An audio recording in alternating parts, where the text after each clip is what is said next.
yang paling dipantang untuk orang-orang yang terkena penyakit GERD, asam lambung, dan anxiety, rokok. Nah, saya ini kan perokok berat gitu. Dan salah satu penyebab saya itu nggak sembuh-sembuhnya asam lambungnya dulu gitu. Karena saya memang perokok berat gitu ya, perokok berat. Sehingga di satu titik anxiety saya parah sekali. Ya, wah udah deh kalau diceritain gimana rasanya, ya semua yang anxiety itu pasti udah sampai bingung mau harus ngapain gitu ya. Setiap hari rasanya nggak enak, setiap hari rasanya begas, setiap hari rasanya dada penuh gitu ya. Udah berobat ke mana-mana juga belum sembuh-sembuh gitu ya. Sampai stres kali ya. Oke ya, pada saat itu kan memang ya saya di posisi itu betul-betul berhenti merokok. Betul-betul berhenti merokok. Kenapa? Ya karena tidak ada yang lebih penting buat saya selain saya harus sembuh gitu.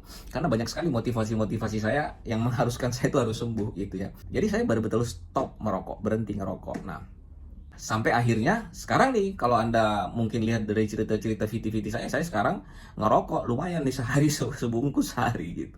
Sehari sebungkus gitu. Tapi ya kembali lagi untuk sampai ke sini tuh nggak tiba-tiba. Saya udah ngerasa udah nyaman semuanya, udah enak semuanya. Saya sudah bisa kontrol kecemasan saya udah tahu penyakit ini seperti apa, itu hal-hal yang kita cemaskan itu kemana larinya gitu. Nah, sehingga saya berani tuh sekarang ngerokok. Ya tadinya juga coba-coba gitu ya.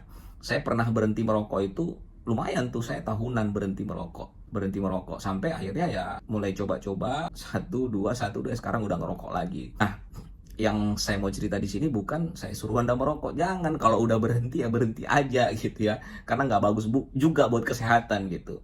Tapi kan ada satu hal nih gitu, satu hal nih yang buat saya kembali lagi ngerokok akhirnya kan. Nah, kalau ngerokok ini kan kita fresh otaknya ya. Ngatur napasnya juga tuh enak gitu ya. Relax, apa ada relaksasi tuh di situ. Saat narik terus hembusin gitu ya, keluarin asapnya itu ada relaksasi di situ.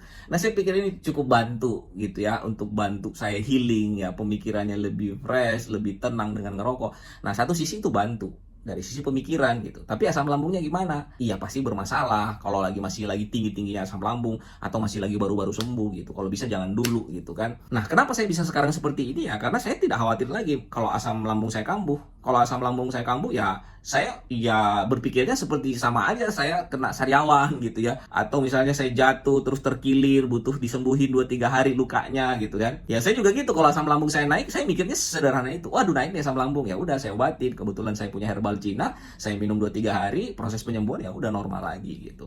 Nah seperti itu, jadi saya lebih penting ke arah mana tuh, ke arah bagaimana kita paham tentang penyakit ini dan sudah tidak khawatir lagi kalaupun asam lambungnya naik.